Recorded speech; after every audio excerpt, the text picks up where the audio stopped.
Hello, welcome back to today's video, in which I thought we'll look at rolling on the floor, from lying on the back to the side to the front and back again. We will look at 3 different types of rolling, and rolling in itself a very important milestone for babies. So that's something we have fortunately, or I hope so, learned as a baby, and now as a grown-up it makes sense to revisit that movement from time to time to see if we still have what it takes, or in other words, if we still know what we have learned as a baby. But as adults, did we improve our technique from being a baby? Did we learn anything in the last couple of decades of our lives? And also through rolling, we may or might discover movement mistakes, or to frame it positively, we might find abilities or details we have a potential in improving, and thus improving some things that are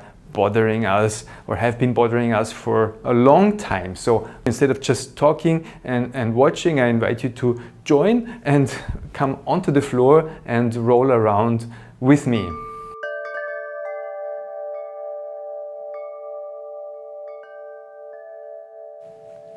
Okay, at first, the first thing we need to do is come down onto the floor. Maybe you have a nice rug or carpet or blanket you can be on, and be on your back. Just take a couple of seconds just to arrive on the floor, to feel the weight of your pelvis, the weight of your legs, your arms, your head.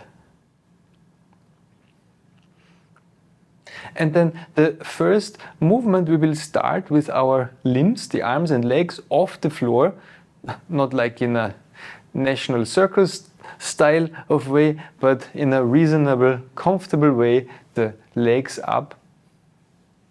So how does this still work for you, to have the legs up and the arms up? And then what we improved as an adult, what we have learned as an adult, is to control speed. That's for sure. And I don't mean to roll fast. This is what we learned as a baby already, to go faster and faster. But as adults, we learn to become slower and slower and start to be able to observe things. So here's the first mistake, the first problem that we might have, is the inability to observe ourselves learning and moving, the inability to find ourselves interesting. So that's a big milestone we need to go through as adults, or maybe as grown-ups, to be able to find something like shifting your weight a little bit to the left. So that's interesting, and you are able to observe that. So if you can't do that, so that's a very important skill, to observe yourself. And so when you move, so our intention is to roll to the left. Okay, we're on the back with the legs up and the arms up, comfortably, reasonably. See? How can we find comfort in this position? And maybe we remember babies, they challenge themselves, but they don't do anything excessively difficult, and they will avoid anything that will hurt them. So let's keep that in mind in this lesson.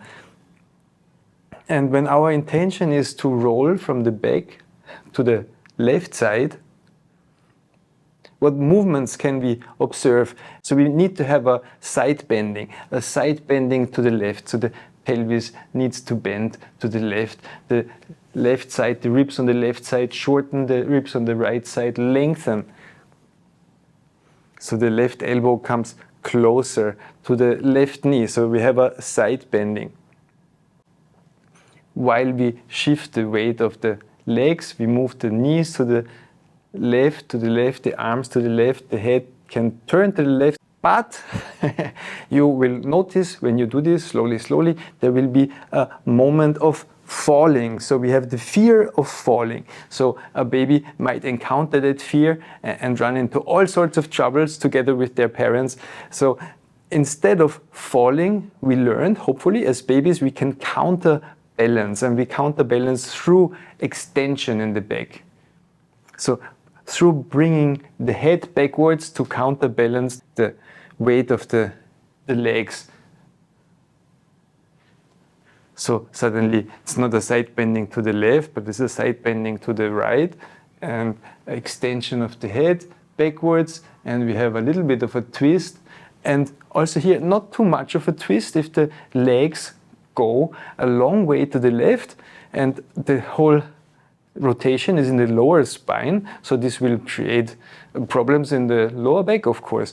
So here we have a big one, problems in the lower back due to excessive rotation in the lower back. Instead, we have the side bending, we have the extension, we have the rolling, and the counterbalance. We counterbalance the weight of the legs with the weight of the head. The head is also up in the air until we are on the left side, and on the back, onto the back. So of course there's Feldenkrais lessons for that look at that in detail, which can go on for hours and hours, and that's also how we improve these movements. So today is more of an observation or more of an assessment, if we can observe ourselves moving and if we can do this movement of rolling at all slowly, very controlled, something we do as adults. It's like, you know, a cat always lands on its feet, so the cat has this cat writing reflex. It's a rotation through falling, so something similar is going on with us when we do this movement. Smooth as a cat from one side. Also try it to the right. So of course, if the neck is stiff, this doesn't work. If your eyes are fixed on something, this doesn't work.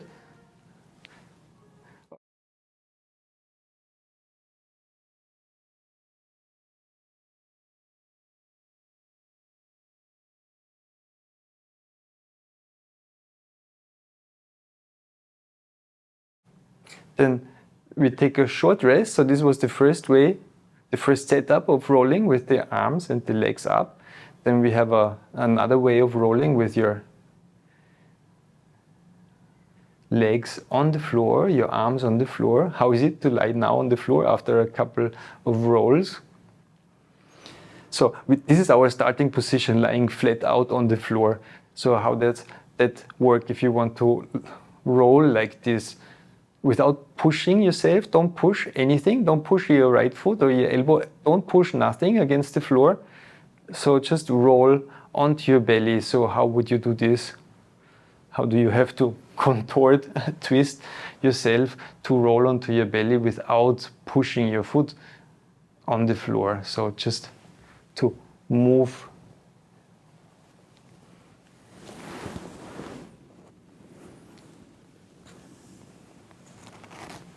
Also very similar to before, but more difficult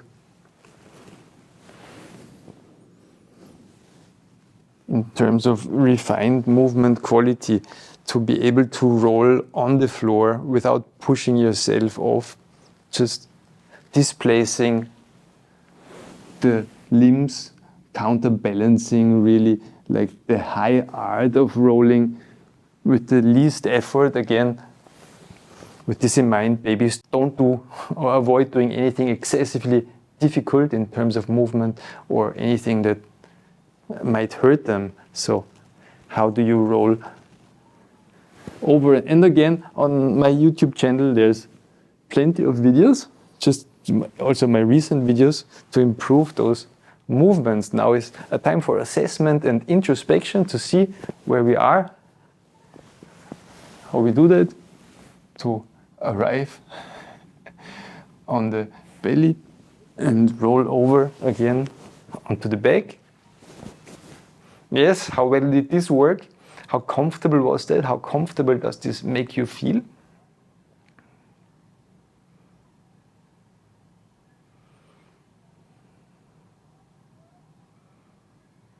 Okay, and then the third way of rolling is by pushing yourself off the floor. So our starting position, again, lying on the back, and stand your right foot, of course, and push yourself with your right foot over And also here we need to have the back extension and the side bending, everything. But we use the right foot to push against the floor, to push ourselves over onto the belly.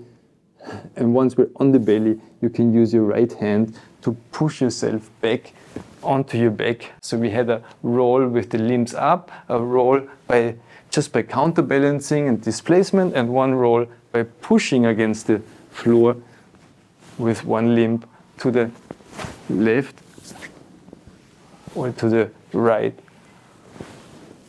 And which one is your best one? Which one do you like the most? Please leave a comment.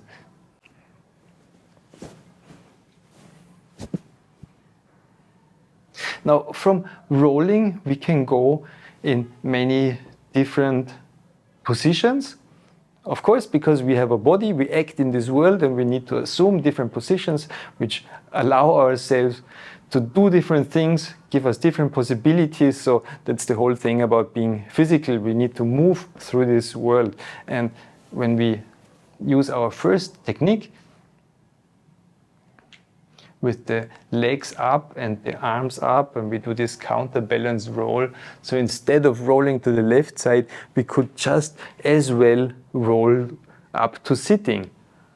So how would you do that? How would you roll from the back with your limbs in the space, up in the space? How would you roll into sitting? And if you need a more precise image, into side sitting.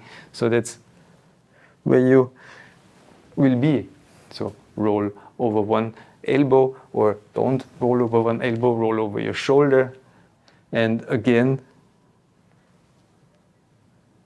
how to do that with extension, flexion, side bending, twisting. Easy. Again, remember, the baby doesn't do anything excessively difficult. The babies are nothing that would hurt them. And then you could come, roll back again, and also up on the other side, and the eyes need to be free, the head need to be free. Yes? So that's what we can do in rolling. And then yes, are you following along? And in sitting, we can start to flip over the legs to come back onto the back, or roll up. Or if we extend that even further, we could roll up onto the knees, roll up onto all fours, twisting with this twist and counterbalance. Yes, it all starts with a rolling. It all starts with a interest for ourselves, in ourselves, with the gift, maybe the gift of observation. So now, after we did this for a bit, maybe take a last short rest. Just feel, how do you feel? Think of the ideas you just had, the discoveries you just made.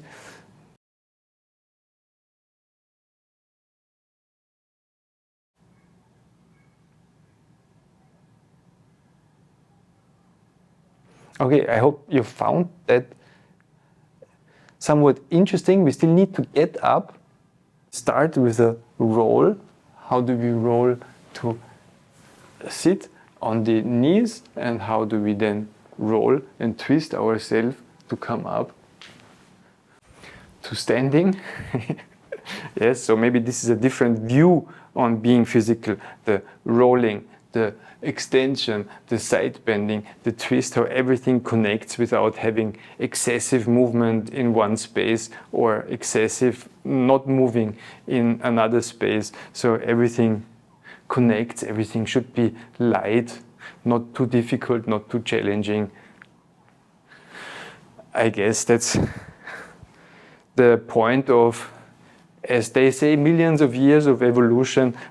Thank you so much for watching, for your support, for making these videos possible. Thank you so much for sponsoring me. If you do, and if you don't, see the link in the description how you could sponsor my videos, could help making these videos for the benefit of us all, of humankind, if you might think so big. So thank you for watching, and see you in the next video.